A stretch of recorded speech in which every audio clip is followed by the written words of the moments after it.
Bonjour tout le monde! 21 décembre, Noël c'est bientôt. Et aujourd'hui, accompagné d'un élan, je vais vous parler d'environnement. Je vais vous parler d'éco-conception. Comme d'habitude, pendant ce calendrier de l'Avent, je n'ai fait que amener des idées, amorcer des choses. Et en fait, je ne pourrais pas aller au bout de ce que c'est que l'éco-conception avec vous aujourd'hui. On va quand même voir des bases, des pistes, et vous allez pouvoir creuser ça par la suite. Alors, l'éco-conception, ça va être un ensemble de pratiques qui vont vous permettre d'avoir un hébergement qu'on va dire vert, entre guillemets. Hein. On est d'accord que numérique et vert, c'est un peu antinomique, mais on peut quand même faire de beaux efforts pour avoir le moins d'impact au niveau de l'environnement qu'on puisse avoir. Alors, j'ai pensé à un petit dessin, là, j'ai sorti mon TL Drop. Et puis je vais commencer avec qu'est-ce qu'on pourrait faire côté front. Mais bon, ça va paraître un peu bateau pour commencer. Alors, tout d'abord, assez logique, on pourrait réduire le nombre de requêtes. Vous chargez une page, c'est de l'HTML, il y a du CSS, du JS, et là, vous voyez très bien. Il y a des animations qui vous font attendre. Il y a 1, 2, 3, 14, voire plus de requêtes qui vont chercher du matériel, qui vont chercher des données à l'extérieur. À un moment donné, ça fait trop. Là. Même en expérience utilisateur classique, ça fait trop. Il faut optimiser ça. Je continue. Réduire la taille des fichiers. Ça paraît évident, hein, réduire la taille des fichiers. Avoir des fichiers qui sont plus légers, du CSS, JS qui est minifié, de l'HTML minifié d'ailleurs. Avoir des images compressées, ça prend moins de place. Pour l'environnement, c'est toujours meilleur. Et pour l'expérience utilisateur, ça reste meilleur. Optimiser le JavaScript front. Alors ça, c'est la partie où c'est un peu plus large. C'est-à-dire que déjà, si mon code JavaScript est plus optimisé, je vais forcément avoir une meilleure expérience utilisateur de base. Ensuite, je vais aussi avoir une meilleure expérience utilisateur sur des vieux mobiles et des vieux ordinateurs. Ah, c'est important ça aussi. Parce que si je suis sur une vieille machine sur laquelle je peux quand même mettre un Chrome ou un Firefox récent ou autre chose, hein, ou Brave, ce que vous voulez,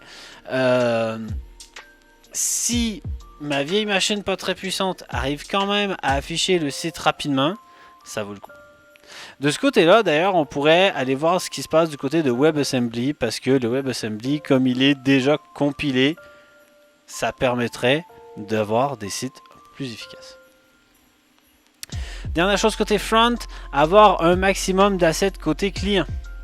Oui, parce que si j'ai déjà toutes mes images qui sont chargées, forcément c'est plus efficace.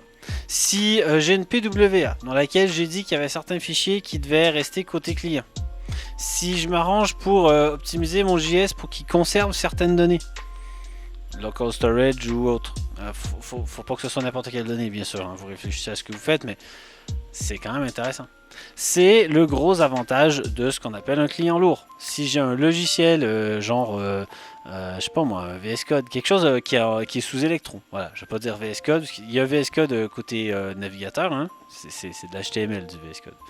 Mais il y a aussi VS Code côté client. J'ai pas besoin de retélécharger le code HTML, CSS, JS, tout ça de VS Code à chaque fois que je veux modifier mes fichiers. C'est déjà dans l'exécutable sur mon ordi. Ben là c'est pareil. Si vous avez une application mobile, quelle qu'elle soit, si vous avez une PWA, si vous avez une application qui s'ouvre, une application desktop qui va s'ouvrir sous Electron, ben vous aurez développé avec des technologies web. Et pas que, hein, parce que l'application mobile, ça peut être autre chose.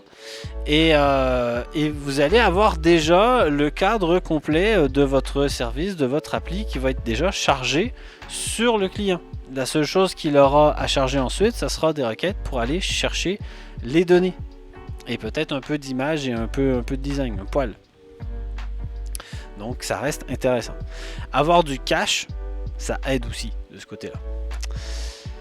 Côté serveur, je vais arriver avec une idée qui est quasiment un troll, optimiser son back-end. Bon, ça a l'air un peu bateau, mais c'est sûr que si vous optimisez votre code et qu'il est plus rapide, ça demande quand même moins d'énergie. Ça demande aussi moins de grosses machines pour faire 10 000 requêtes à la seconde, par exemple. Mais il y a quand même d'autres aspects. Pour optimiser son back-end, on peut déjà choisir un langage efficace. À vous de choisir le langage efficace que vous voulez. Déjà, si vous voulez un langage plus efficace, abandonnez PHP 5.6 ou 5 ou toutes les autres vieilles versions d'avant. On va passer à 7 ou 8 déjà. Mais même 7 ou 8, ils vont pas réussir à battre du Node ou du Python. C'est sûr. Qu'ils vont pas réussir à battre du code que vous allez compiler. Donc, choisir un langage efficace, c'est une stratégie, mais attention. Vous n'allez pas nécessairement recoder tout votre site juste parce que vous voulez changer de langage. C'est pas nécessairement une bonne idée. Mais si vous avez plusieurs compétences, si vous voulez vous donner des défis parce que vous n'avez pas encore la compétence, et si pour vous ça reste important de vous dire oui, je vais prendre la solution la plus efficace écologiquement, pourquoi pas faire un site en C, en Rust, en quelque chose avec un langage de bon niveau sur lequel, en Go aussi, sur lequel on va maîtriser tout pour être sûr d'avoir un site le plus optimisé possible. Optimiser l'espace disque, ouais, ça a l'air de rien, mais si forcément je réduis mon espace disque, si j'ai un site statique en 3 pages qui prend le moins de place possible, je peux mettre plus de sites de 3 pages sur la même machine par exemple, ou je peux héberger ça sur une machine vraiment minuscule, une VM virtuelle, enfin, à vous de voir, hein, mais forcément, si j'optimise l'espace disque, que j'optimise le cache, que j'optimise plein de choses, c'est sûr que ça va demander moins de ressources. Évitez les services externes quand c'est possible. Si vous utilisez des API externes, posez-vous la question, est-ce que ça serait pas intéressant de plutôt télécharger les informations et venir les rapatrier avec votre appli? Vous avez créé votre projet et puis vous allez régulièrement taper dans une base de données, je sais pas, de séries, de films, qu'importe. Et une fois que vous avez ces données-là, c'est pas nécessairement des données qui changent tout le temps. Un catalogue de jeux vidéo, par exemple, si vous utilisez l'API de Steam, est-ce que ça vaut vraiment la peine de recharger le catalogue tout le temps? Non. Alors après, si vous voulez mettre à jour les prix, les prix peuvent changer dans le temps, mais vous pouvez trouver une stratégie. Garder le catalogue en local, et puis refaire des requêtes des fois pour mettre à jour le prix, puis peut-être garder le moment du dernier prix qu'on a récupéré, pouvoir cliquer pour le mettre à jour, histoire que ça soit pas systématique la mise à jour, mais que ça soit une fois de temps en temps. Essayez d'optimiser avec ce genre de choses. C'est juste des suggestions, hein. Après, ça dépend toujours de votre projet, quelle est l'API que vous contactez, tout ça. Ensuite, il faut bien mettre son site à quelque part. Du coup, je vous propose de prendre un hébergeur avec une démarche écologique. Il y en a, j'en citerai pas parce que je voulais pas citer de marque, mais un hébergeur avec une démarche écologique, ça veut dire que il a l'intention d'utiliser des machines qui consomment le moins possible. Il a l'intention, en principe, de ne pas les changer tous les 4 mois. S'il peut. Donc déjà, ça peut être intéressant. Mais dites-vous quand même que les gros hébergeurs, avec leur data center, c'est quand même leur travail, leur objectif d'avoir d'avoir des infrastructures les plus efficaces possibles. Que ça leur coûte le moins cher possible, que ça consomme le moins d'énergie, qu'on n'ait pas besoin de les changer tout le temps.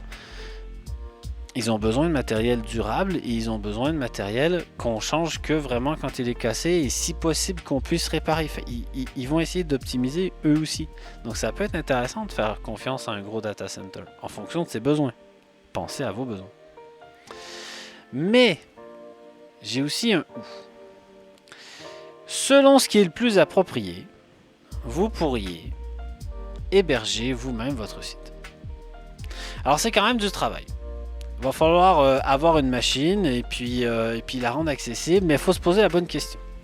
Est-ce que vous êtes en train de créer un concurrent de YouTube? Il y a toujours un concurrent de YouTube. Est-ce que vous êtes en train de mettre à disposition une application qui est destinée aux 5 salariés d'une entreprise? Si c'est pour les 5 salariés d'une entreprise et qu'ils n'en ont pas besoin en dehors de l'entreprise ou qu'ils en ont peu besoin en dehors de l'entreprise, ça dépend toujours, hein, qu'est-ce que vous pouvez leur proposer comme puissance sur un hébergement, un auto-hébergement. C'est peut-être intéressant d'avoir un serveur ou un ordinateur dédié dans l'entreprise plutôt que d'héberger ailleurs. C'est une solution, hein. Faut se poser la question, à quoi ça correspond? Et je continue avec mettre en place des stratégies de cache. On peut mettre du cache sur la base de données, donc sur les résultats de requête. On peut mettre du cache sur éventuellement votre framework. Il peut y avoir du cache au niveau entre le serveur et le client. Il peut y avoir un serveur exprès qui sert à faire ça, du cache. Je pense au logiciel Varnish par exemple. Il peut y avoir du cache côté client. J'en parlais tout à l'heure, donc là je ne recite pas. Mais ça peut être intéressant d'avoir des différentes stratégies de cache pour optimiser. Alors il y a différentes optimisations, il y a différents choix possibles. C'est vrai que cette partie-là sur l'hébergement, j'aurais peut-être pu mettre ça à part. Attends, je vais le faire devant vous, voilà, comme ça c'est fait. Et voilà pour les propositions, les pistes que j'avais à vous donner aujourd'hui. Il y en a plein d'autres. En dehors de ce que vous pourriez faire du côté du code, je veux quand même insister sur deux choses. Écolo ne veut pas dire rapide. D'ailleurs, je n'ai pas écrit assez gros. Pourquoi? Parce que un site qui va être rapide, ça sous-entend que la machine qui est derrière, le serveur qui est derrière, va être puissant et va être capable de vous répondre rapidement. Donc, on pourrait plutôt le mettre à l'inverse. Rapide ne veut pas dire écolo, déjà. Et si je fais écolo, ça veut dire que peut-être je vais faire là. Peut-être que mon serveur, il est un peu ancien, mais il marche. Il fonctionne très bien. Il est très bien entretenu. Et j'ai pas besoin de le changer. Tant pis s'il est un peu plus lent. Mais, encore une fois, il faut se poser la question. C'est quoi l'objectif? De quoi j'ai besoin? Donc, si j'ai encore une fois besoin d'un service pour une application pour 5 personnes, mon serveur, j'ai pas besoin qu'il soit ultra récent, ultra puissant, absolument génial. J'ai juste besoin qu'il puisse délivrer des pages. Tant pis si c'est un peu lent, si on a décidé de mettre ça dans une démarche écolo. Dernier point, la compensation carbone, c'est moyen.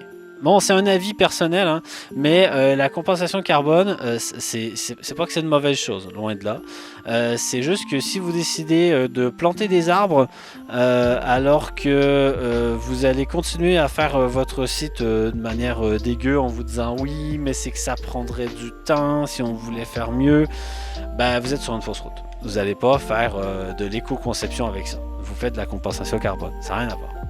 Par contre, vous pourriez insérer la compensation carbone dans un espèce de grand projet en train de vous dire ben, on va optimiser partout, on va faire plein de choix qui vont nous permettre de s'assurer que les requêtes sont optimisées, que tout est optimisé, qu'on réduit l'espace, qu'on réduit tout et que tout est hyper rapide et on va mettre ça sur une vieille machine et puis elle-même on va l'optimiser, on va s'assurer qu'elle est capable de répondre à des fortes demandes, voire même on va utiliser plusieurs vieilles machines s'il faut. Ça, c'est déjà une belle démarche. Et ça va faire sauver plein d'argent. Et cet argent-là, on peut se dire, ben, on va l'investir dans de la compensation carbone. Là, on a une démarche écolo. Là, c'est intéressant.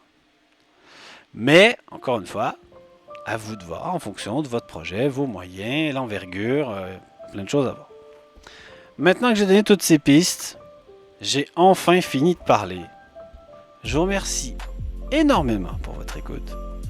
Bonne journée à tout le monde. À demain!